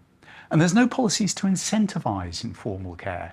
So, caregiver compensatory benefits would be lovely, but it doesn't even need to be that. So a colleague of mine, Peter Lloyd Sherlock, studied the impact in Brazil and South Africa of introducing non-contributory social pensions. So it didn't matter what job you'd done or whether you'd done any job at all, but all older people in Brazil and South Africa got a basic income. And one of the things that they found was that this income was often supporting an entire family. It was sending the granddaughters to school, but it was actually keeping the family intact. And the older person's family were cherishing and supporting the older person, in part because their continued survival was providing 50% of their household income. In our own in-depth study, we found similar findings, that usually where an older person had a pension, that pension was the largest single source of income for the household. Healthcare. Big issues there as well. So very few specialists indeed. That's certainly true for dementia care. But the trouble is that primary and community care are not engaged yet. They don't recognise dementia, they don't provide any services, diagnostic, management-wise advice. There is outreach because there are community health workers in almost all lower middle income countries. We used to have those in the UK, district nurses. We don't any longer. But actually they do have outreach, but the outreach that exists is focused on maternal and child health, more or less exclusively. And so potentially it could be repurposed for other services. Services are very fragmented. So there's a multiplicity of different providers. You may go to your primary healthcare, you may go to the district public hospital, government hospital, but often you'll be using private services, so you'll be seeing different providers on every occasion. And a big issue is financing. Obviously, private doctors and private medicine is costly, but even if you're actually getting treatment within the government sector, drugs are usually not free. Often there should be exemptions, but they're not being provided. So it's a very challenging environment. So now let's talk a little bit about the guidelines. So MHGAP was the first one that I was involved with, and you can see that there were 7 priority areas: depression, psychosis, epilepsy, dementia, child and adolescent disorders, alcohol use, and suicide. That's more than 7, isn't it? But we spent a lot of time. It's an extremely formal process where everything is evidence-based. So unless research has been done and published, and it can be included, synthesized in a meta-analysis where you combine the results of all of the different studies, and unless it shows a benefit, and then unless that particular intervention is considered culturally appropriate and appropriate to the health systems of the low and middle income countries where you're thinking of applying it. And remember, I mentioned about task shifting and task sharing. So we're not talking about specialists doing this. We're talking about training and supporting generalists like primary healthcare doctors and nurses to do it. So unless you pass all of those criteria, that particular intervention is not going to get into this. Monoclonal antibodies would not get into this. It would be a non-starter. I can assure you about that.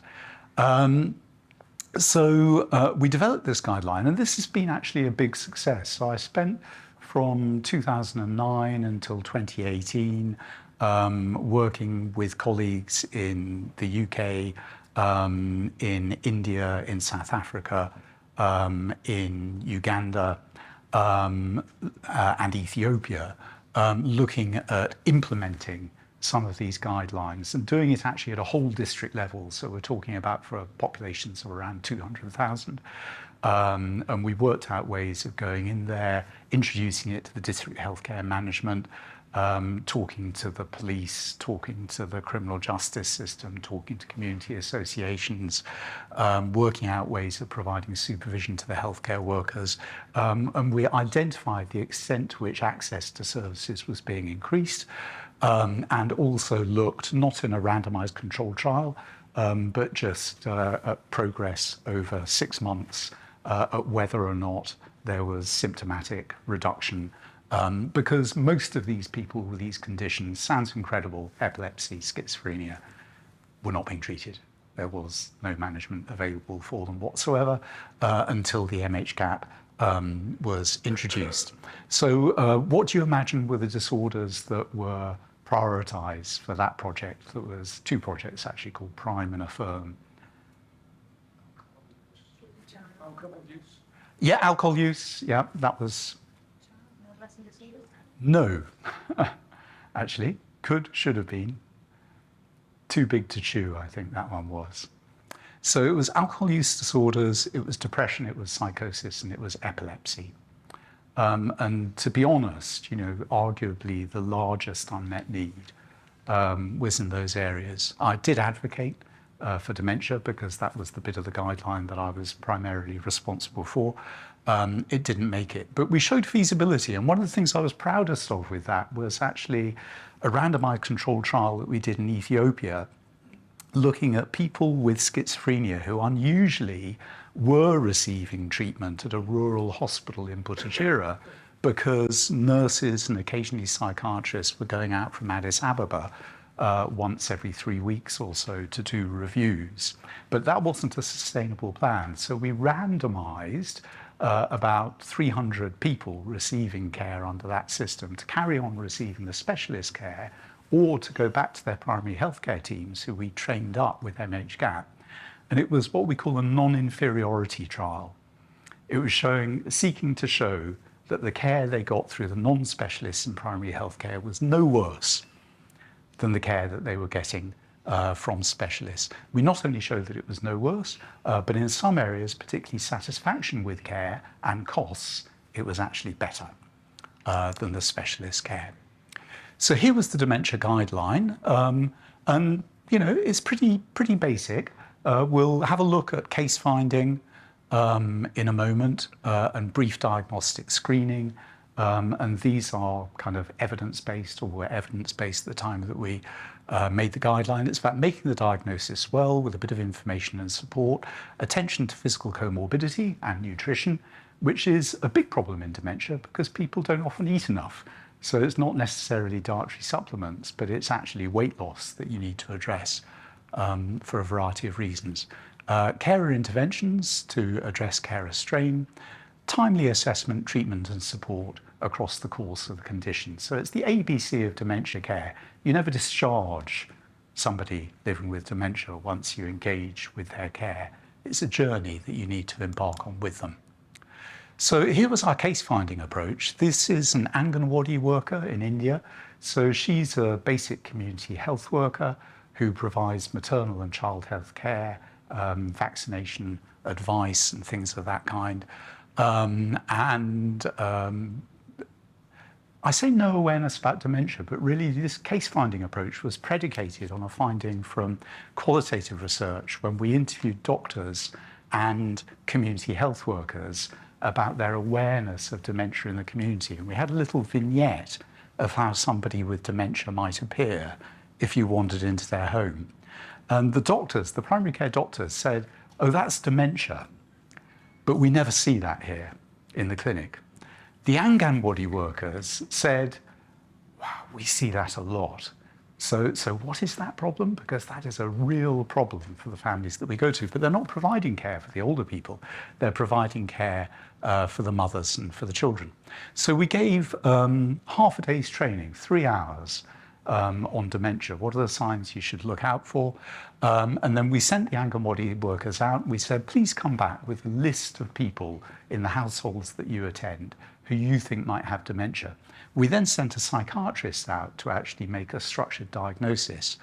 And the positive predictive value, that means the proportion of people that they identified who really had dementia, it was 2/3. And the others of them had other complex conditions like schizophrenia or lifelong intellectual difficulties where there were needs for support and further care. So it was a very efficient way, actually, of initially identifying people who might need access to help but aren't getting it. This was our Helping Carers to Care initiative. These are community health workers in Santo Domingo in the Dominican Republic in the Caribbean. So our approach here was use what there is, which was an extended role of these existing outreach services, and then a really simple low-level intervention with the caregiver that focused on education for the caregiver, training for the caregiver, and support for the caregiver. All three elements. And in particular, we were looking at mobilizing support networks and improving family cohesion, because that seemed to be a kind of very fundamental problem, that although there were these extended families, one person, one woman was responsible for all of the care. And often there was very limited understanding in the family as a whole about what might be going on, with often a tendency to, understandably perhaps, to blame the caregiver for all of the adverse things that were happening with the person living with dementia. So those trials were also successful and showed actually larger effect sizes in terms of improvement in caregiver depression, caregiver strain, and caregiver quality of life than were typically shown by similar interventions in high-income countries. And I think of these things as, you know, drops of water in the parched desert. Really, I mean, I don't think our intervention was better than all these very sophisticated interventions in high-income countries, but when you're starting from a very low substrate, it's an issue. So I mentioned that we didn't manage to get dementia onto MHGAP, but as far as I'm aware, because ministries of health have discretion about which parts of MHGAP that they take up, I'm not aware of any country worldwide that has so far used our wonderful dementia MHGAP intervention. And I got to think about this a lot. And eventually I kind of reasoned through, talking to a lot of people, including policymakers in various countries, that, you know, the problem is that older people are recognised as an issue. So ministers of health and others understand that they haven't kind of grasped this nettle, they haven't addressed this problem, and they need to do that. But a guideline for just one condition really isn't going to get you very far, because we know that it's multimorbidity that's the issue. So have you got a guideline for stroke? Have you got a guideline for Parkinson's disease? Have you got a guideline for you know, all conditions that affect older people? So that is what iCope is about. And so we actually made the proposal to WHO that they did something like this. And luckily, one of my PhD students, Dr. Jyotish Warren, went over to work at WHO. And at the time, people were very receptive to this idea. And there was huge value added from WHO with this conceptual framework about this thing. Can I get a pointer going? There we go. Intrinsic capacity. So what's that? It's the nut in the fruit, if you like. Yeah? So it's not going to be used to most of you that as we grow older, organs, bits of our body, our physiological systems actually decline and degenerate and deteriorate structurally and functionally. So it's not just our livers, our hearts, our blood vessels, our brains, it's our immune system, it's everything. And that is universal. It happens in everyone, but it happens, the rate of decline. Decline starts at different ages, and the rate of decline differs a lot between individuals. So that's the intrinsic capacity. At the heart of that is genetic inheritance. We can't do much about that. But this bit, the health characteristics, is where we can intervene and do things on the underlying age-related trends, health-related behaviours particularly may be important. Diseases and injuries, again, we can do things to prevent those, we can do things to treat them. So that's the focus of iCope. And essentially, here is intrinsic capacity, yeah? That's what happens over the life course, but at different rates in different people. And we need to do different things at different stages. So before you have decline in your capacity, you need to be having prevention and health promotion in order to prevent these changes or slow them down. Once these changes already start, we can actually do things to reverse or slow declines in capacity. So exercise training to build muscle strength, to improve balance, for example, would be examples of that. Having cataracts removed and lens replacement is a... Oh, wow, we haven't got much time and we're not going to get through all of this talk. But anyway, so the approach with iCope is to move from vertical conditions to move to horizontal impairments that can be easily detected by healthcare workers and addressed within the community. So that's integrated care for older people. We showed in the same way that you could train community health workers to identify these issues in people with dementia. We also showed that using a simple set of screening assessments, you could actually get the community health workers to make reliable identifications of people with nutrition problems, mobility problems, vision problems, hearing problems, continence problems, but also cognition and mood problems. So here are all of the interventions that are being proposed. They're all simple, they're all low level, and here are the ones proposed for low mood and cognitive impairment. And we'll briefly just, I think, have time to look at these in a couple of minutes. So for low mood, it's brief structured cognitive behavioral therapy, problem-solving therapy, or behavioral activation therapy, so not antidepressants. And for cognitive impairment, it's cognitive stimulation. So two issues and two sets of interventions are being proposed. And I think there's a problem with that. Here you can see the way that all of these interventions may actually impact on the outcome that they're designed to impact on. So a mood intervention will act on depression symptoms, but it may also act on behavioral symptoms in dementia. It may improve cognition. It may improve nutritional status. So it's a highly interactive approach. And so quality of life is the ultimate outcome that we're interested in, the summary outcome of applying this package of interventions. So we can see here that low mood is really important. So the overall prevalence, if you include subthreshold depression symptoms, is nearly 40% amongst these older people. And the more problems you have, eye problems, hearing problems, mobility problems, if you add them all up, the more problems you have, the more likely it is that you're going to have depression. So that's why depression is so important. And what the guidance doesn't take into account is the huge overlap that exists between low mood and cognitive impairment in blue. The black bit is the overlap. And you can see that the overlap between low mood and cognitive impairment gets bigger and bigger and bigger the more the number of intrinsic capacity issues that you have. So for these kind of multi-morbid people living with multiple conditions, it's actually the overlap between low mood and depression that's really important. So I think we can kind of close things off with this bit, which was the dementia quality of life field testing in the 1066 cohort study that we conducted just before 2010 in these countries in Latin America and China. Rural and urban catchment areas. And what we did is that we didn't know in advance who would be living with dementia. So we had a screening approach to identify people who probably had dementia, and then we applied the DEMQual to all of them. And the DEMQual comes in two versions, the so-called proxy version for a family member or caregiver, and for the older person with dementia themselves. And we tried to apply both of those for everyone. In fact, 82% were confirmed to have dementia. Most of the others had mild cognitive impairment. Clinically significant depression was important, but look at the subsyndromal depression symptoms. 44% of this group had subsyndromal depression. So this says what I've said before. We did 451 older person interviews and 537 proxy interviews. That's 99%, so nearly everyone had a proxy interview.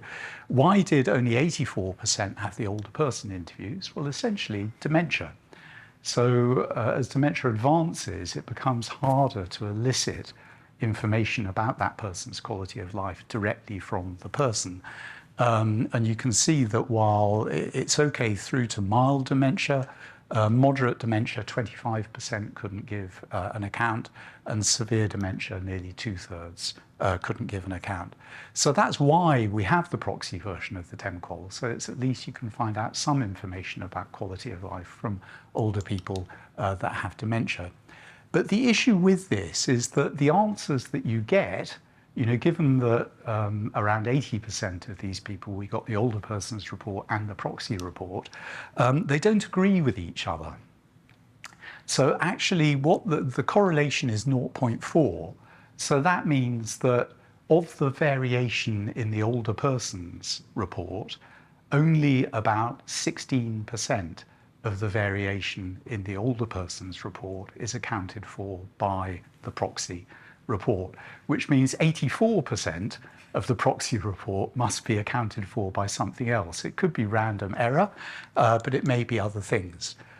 So this is the analysis that was similar to Sube's analysis, but what may be different here, we can ask Sube, is that here we're comparing what is associated with quality of life according to the older person themselves, and what is associated with quality of life according to the caregiver. So some things are common here. So for the older person, dementia severity was not associated with quality of life. Neither actually was their age, so that's different from Sube's analysis, nor their gender, nor their marital status, nor whether they had any children, nor the relationship that they had with the children, whether that was viewed positively or not. But this is the key thing. Way out on top, depression and loneliness. That's what influences the quality of life of older people according to the older person's report. Cognition, a tiny little bit. ADL assistance is interesting. This is the amount of hours of support they're getting from the caregiver for basic activities of daily living. And I think this is about how does it make you feel to be dependent on somebody else for your basic activities of daily living. Not good, according to quality of life and the contribution of ADL assistance. This is the finding of the proxy report, according to the caregivers, completely different. So older person depression symptoms and loneliness, according to the older person, is very little associated, only 4% of the variance compared to 30% of the variance according to, so this is the older person report, this is the proxy report. ADL assistance, that feeling, the adverse feeling of needing support from somebody else, not associated, whereas it was here. What is associated is behavioural and psychological symptoms of dementia, which is not associated with quality of life according to the older person's report, but is hugely associated according to the proxy report.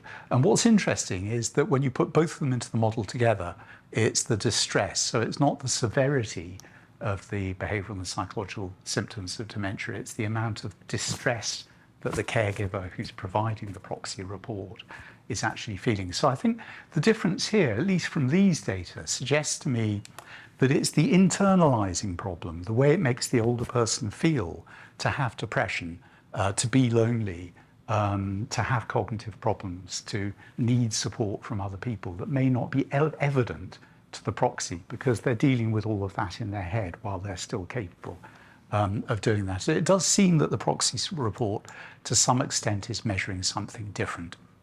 I'll whisk through to just talk to you for 1 minute about, we missed out some stuff. Here we go, what we're doing in Uganda. So we're working in the Kalungu district, which is 6 hours drive away from Entebbe and Kampala, the kind of capital city areas on the shores of Lake Victoria. It's a coffee growing and banana growing agricultural region, quite underpopulated with lots of farms and small holdings. The great things about this is that down here in Kalungu district, Shamalimbwe, there's a general population cohort with 1,400 people aged 60 years and over who've been followed up for about 20 years. Partly through our initiative, we've managed to persuade them to screen for cognitive function in their latest waves. And so we can conduct an efficient dementia prevalence survey there because we can over-select people with cognitive impairment, then weight everything back. And also my 2 excellent PhD students have actually already trained the local health clinic in assessing management of dementia and late life depression using MHGAP. So at least that's one area where the MHGAP guideline has been implemented preparatory to doing our research, because if you go into these areas where nothing is available, you're identifying cases, you need to be able to respond in some way to that. So the main study with the PhD students is looking at the prevalence of dementia, risk factors for dementia, with a particular focus on cardiovascular disease and HIV, which has a prevalence of approaching 30% amongst older people in this area, but most of these people are on antiretroviral drugs and their life expectancy may be more or less normal, but we don't know what the impact of HIV on people living with it controlled with antiretrovirals might be. We're mapping local support resources. One of the PhD students is developing a caregiver education training and support intervention. But what are we actually doing for the people with dementia and their quality of life? So that's where our new intervention, the Depression in Late Life Plus intervention, is coming in. So we're adapting an effective behavioral stimulation intervention that was developed and trialed in India for use not only in older people with depression, but also older people with cognitive impairment and older people with both. So we're having to actually look at quite radically changing the way that we deliver this intervention to account for the difficulties in doing so with older people who are cognitively impaired.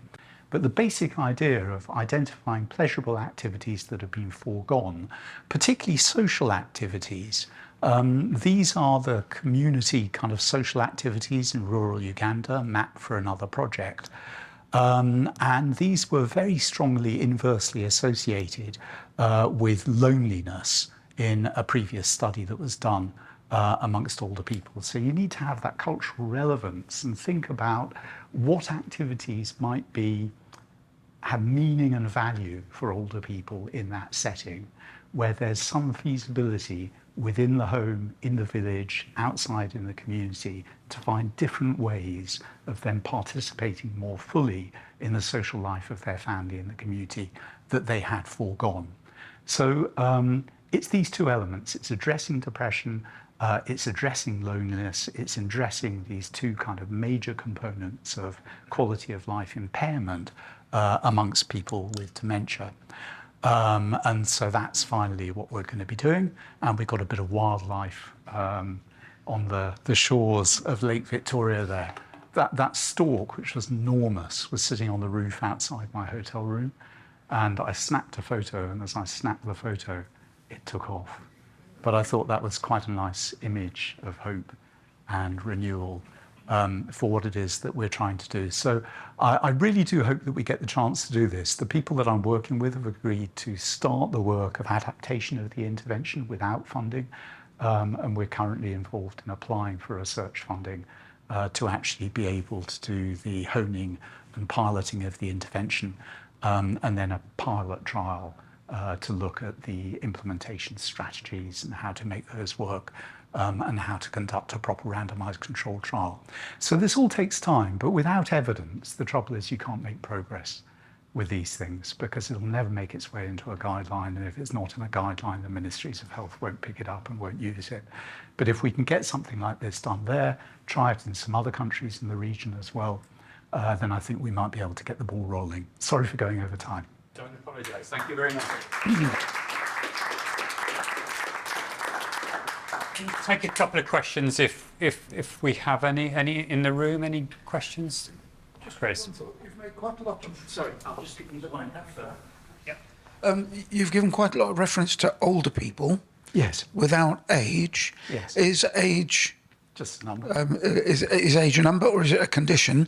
And I think of myself having just turned 70 as quite old with a number of conditions. And I think of David Attenborough, although he sounds a little bit older, as an incredibly young man. Yes, I agree entirely. And so that's why I think age is a number. And that's the whole thing behind the healthy aging concept, is that while everyone declines, when it starts and the rate at which it progresses differs. So what can we understand from that? How can we influence those trajectories of aging with a focus always not primarily on allowing people to live longer, but allowing those years for which they do live to be full of meaning and value for them? I have a question from online, then there's another one in the room here. Have you researched the discrepancy in death rates from dementia in different countries, perhaps to standardise reporting, perhaps to investigate apparent and corrected discrepancies to see if countries can learn from each other, for instance, the UK, Singapore, Bulgaria, low middle income countries that you've been talking about as well? Yeah.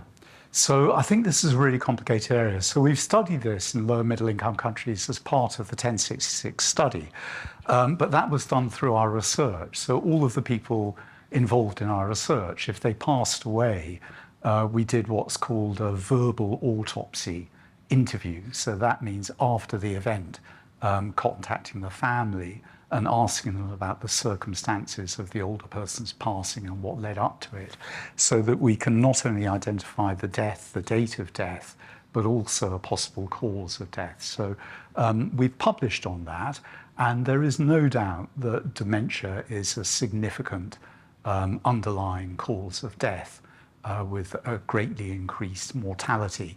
And that's probably more the case in lower middle income countries than in high income countries, again, because of the lack of the compensatory support mechanisms for people living with dementia. But I think the big issue with high income countries is the attribute, when you're actually dealing with death certificates as opposed to a robust research approach that applies the same mechanism to everyone. Is the reporting, and I'm sure many of you know about the issues around whether or not dementia or old age or something of that kind appears on death certificates. And so for me, these comparative research projects say much more about the kind of death registration practices and perhaps the healthcare systems and their extent of knowledge about conditions that people might have. Than they do about actually the impact of dementia on mortality. Last question. One thought was going through my mind when you, there's been a lot of talk today about quality of life, and obviously that's a complex issue in itself. But the other thing that struck me was, variously, you keep coming back to the idea of behavior, something that's predictable in behavior, and yet, in some ways, experientially, don't we think of life as something that involves agency, something where one can do otherwise? And it just struck me as being a bit, well, any thoughts on that, really? Yeah, so we shouldn't be too over-deterministic about things. And I think, again, one of the big issues, actually, with the integrated care for older people guidelines is that a lot of the proposed interventions involve behavioural change on the part of the older person, on the part of the caregiver, and other family members. Some of it involves environmental change to make the household safer. But essentially, you're asking people to look at their behaviours and consider reasons why they might want to change it. And so motivation for that change is a big, big issue. There's also behavioural change amongst the healthcare workers. You're asking them to take on a whole new area of practice and to feel kind of competent and enabled to do that. You're asking for behavioural change from policymakers. So actually, I look at it in a slightly different way, which is no, behaviour is not immutable, but change is difficult to affect and sustain. And that's one of the biggest issues in implementation research and developing implementation strategies, thinking what's in this for who and why should they change their behaviour. Yeah, okay, thank you. Thank you very much then, Martin. Thank you. Thank you. I'll just quickly go through a few comments on recent developments and then we'll have a brief question and answer session. I hesitate a little bit to talk too much about this because Sube's already mentioned it to a certain extent, but obviously in the last 6 months since we last had one of these meetings, we have had the announcement of that the MRHA have approved lecanemab as a treatment, and then today this morning we've had the announcement that donanemab has also been approved by the MRHA as a treatment in the UK. So progress, yes, drugs aren't everything, as Sube quite rightly reminded us this morning, or so early this afternoon. And it's not as clear as that, okay, wonderful, we've got new drugs available now. Both of them showed significant reduction in the decline of people with early Alzheimer's. 27% in one and 35% in the other. But 1 in 10 of the people taking them had brain swelling, for which most was not symptomatic, but they did resolve after stopping the drug. They are both only licensed for people with none or no or one aspect of the ApoE4 gene. And because of that, genetic counselling will be required for anybody with the ApoE4 gene.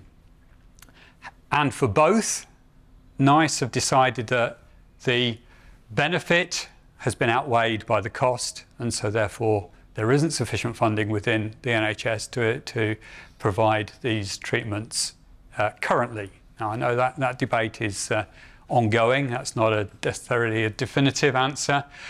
And it's not only the cost of the drug itself, but the fact that they require intravenous infusions and MRI scanning as a result, which obviously have impacts on the amount of care and therefore the amount of cost that are associated with these drugs.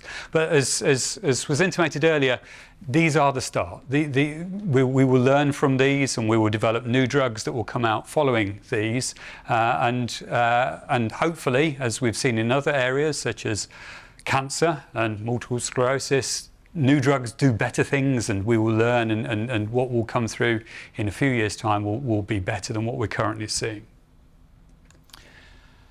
So what are we working on? And I gave a little bit of a thumbscale sketch on the type of things that the Dementia's Platform UK are working on at the moment, and I'll focus on one, but it's not the only one. We're looking at infrastructure improvements, we're looking at the availability of data so that researchers can identify how to move things forward.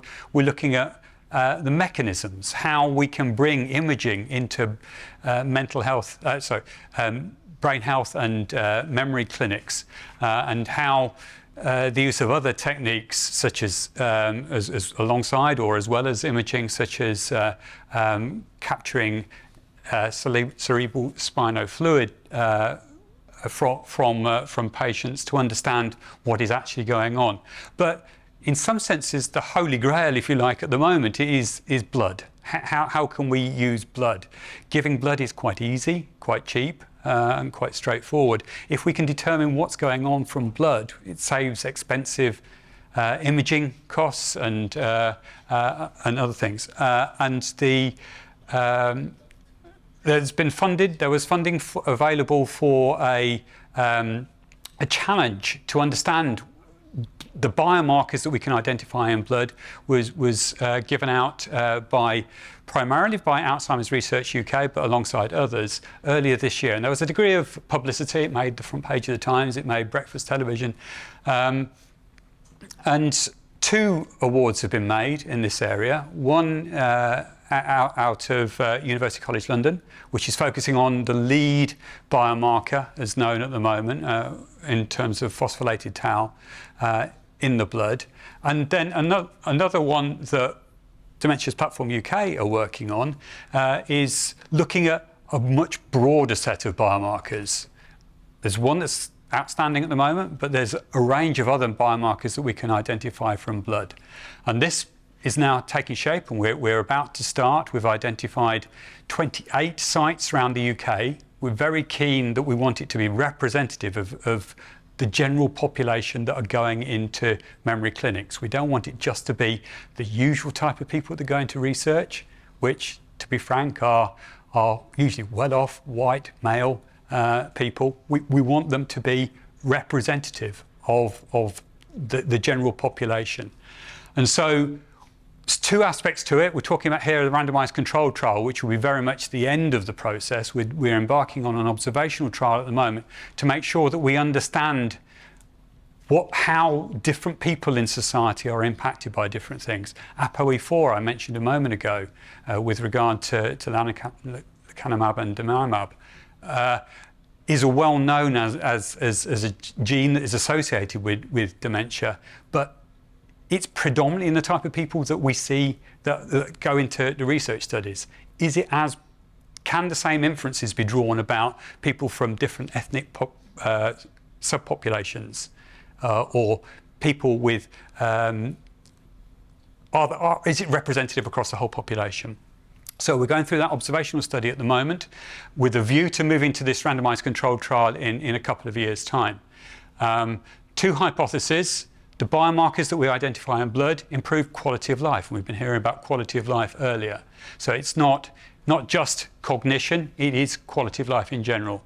And do biomarkers, the ability to access those biomarkers, reduce healthcare costs? So is this a saving for the healthcare system to be able to understand what is going on there? So our primary endpoint is, the scale is used there, but it is participant-rated quality of life. And a number of secondary and tertiary outcomes are also being considered, such as the carer quality of life, participant and carer acceptability, very much the type of things that we've been hearing about in the previous talks as well, anxiety and function, and the use of healthcare, general use of healthcare and resources. So this is very much a programme that we're starting now. We feel it's very important that we get this understanding so that we can roll out. We can understand where the population is at the moment, how it's developing, and how drugs such that they become available can be utilised appropriately. Oh, I think I might have gone. Okay, I thought there was another slide. Okay, that was what I was looking for, sorry. The funders of that study are NIHR, and Medical Research Council, so government essentially, but Alzheimer's Research UK, Alzheimer's Society, who have been also referred to recently, the People's Postcode Lottery, and another charitable organisation in the US as well, Gates Ventures, which is funded by Bill Gates' organisation. How can you get involved? Many people here will be involved with or aware of Great Minds. That will be a great start. The people that are going to be involved in the study that I'm just talking about, which we're calling Readout, by the way, I should have said that, they are people that are already showing signs of cognitive decline. They are people that are attending memory clinics. So it's not for people that are currently healthy, but Great Minds is. And obviously we need to have both understanding from both across the population. And so we will be within DPUK, we'll be bringing those 2 together to make sure we've got that wider understanding from cognitively healthy all the way through as anything progresses. Right, Sorry, that was a little bit quick. I was trying to make a bit of time, so we've got plenty of time to talk about, to answer any further questions that you have. So, sorry, going the wrong way. So thank you for attending, both here in the room and also online. And Rod, we'll come up to the table, the three of us that have spoken. Have we got some questions? One question that came in some time ago, actually, from Jane, is do you envisage that in the not too distant future that AI will help in designing dementia drugs for specific individuals? So there's two bits to that, aren't there? So AI is obviously going to help with everything and make everyone perfect in lots of ways, isn't it? Particularly the AI itself. So I think that if you're talking about trying to find potentially useful chemicals against a background of a lot of different potential targets for those, then AI is great at looking through complex data sets and trying to find signals in the noise. I'm sure there's value within that, and there's already interesting work identifying people who are likely to develop dementia within large data sets that way. So I think that's absolutely right. The second part is about personalisation, I think, about whether you can have different treatments for different individuals. And I think that I am unsure whether AI will be involved in that, but I think it's absolutely vital that we don't create a class of people for whom there are treatments who have dementia, who are essentially people with specific subtypes of Alzheimer's disease, and a group of people for whom there are no treatments. I think it's really important that we look and continue to research in Alzheimer's disease, absolutely, but in Lewy body dementia and vascular dementia and mixed dementias, and that we need to be able to work into the whole population of people with dementia. And I think it's also important, as I said before, that we think about the things that are not the drug treatments, that we wrap around them, that enable people to live well, up to the point where we've got a magic drug that makes it go away for everybody, that costs nothing. That's what we want. Question. And as I suggested earlier, AI is already being used on the Dementia's platform UK for analysis, exactly the first point that Sube was mentioning. So that is already happening. And for the second point, I think it's a tool. And if it can be used as a tool to get to that point, then I think definitely. There is a question for Martin as well, which is, can the UK's NHS, it says here, which concentrates on single problem issues, learn from your research demonstrating the value of low-level interventions as having an impact on quality of life? Yes, I think so. So I was talking to one of the members here earlier about kind of my own experience with my mother. So I've spent 25 years, all-age psychiatrist in practice as a specialist in dementia through my research. And I couldn't get my mother a diagnosis of dementia, even though she was clearly living with it for 5 years before she died. And it wasn't for want of trying, particularly at the level of primary care. And, competent assessment and orientation towards that, and a feeling that this was kind of part of our job and we should do it, seemed to be absent. And it did have an impact, particularly during her period of palliative care at the end of her life, because essentially, if the diagnosis is not recorded, then it's not there. And so as more nurses, community nurses, specialists became involved, you had to explain this to everyone over and over again. So I think for a comprehensive, responsive system, you need to have a community and primary care orientation to it. And yes, I do feel that there's been an over-specialisation, and so hence, therefore, a slight abdication of responsibility. I think also as specialist services, which are expensive, become more strained, then while GP services are certainly not free of strain, nevertheless, there can be efficiencies that can be introduced into the system of care when more care that can be delivered competently at that level is being delivered. Further question, and you both might want to answer on this. Most of the conversation today has been talking about ageing, but what about, does much of what you have to say speak also to those with early onset dementia? Yeah, so those people with young onset dementia share all the same problems that people who are older who develop dementia have, and some other ones on top. So if you look at the quality of life literature, again, to bring it back to this, there's consistent data that suggests that those people who develop their dementia younger have worse quality of life. And part of that's to do with the types of dementia, but a lot of it's to do with societal expectations and difficulties at the end of work, for example, and things ending badly because of those. And while the numbers of people with young onset dementia are small compared to those with dementia later in life, it is a specific group with particular issues that needs to have particular attention paid to it in order that they are enabled to live well. Anything to add, Martin? I don't really. I entirely agree with that. I have one point that's been made to me by Elizabeth, who's in the room, which is, as members of Great Minds, should they be encouraging others to join Great Minds and share some of the information that we share with the 11,500 people who are actually on the register? We'd be delighted, yes. And Great Minds is already useful. Studies are using Great Minds to recruit people, so many of you may have received requests to join studies. But not only that, it's then being used as a building block to lead into other initiatives.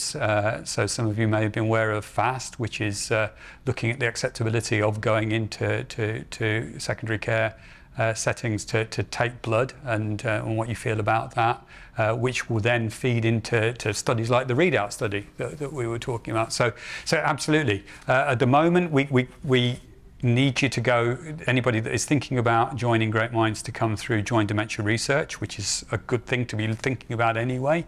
But we are in the process of amending that so that people can come to us directly and join Great Minds directly. So, but yes, absolutely, very happy to have more.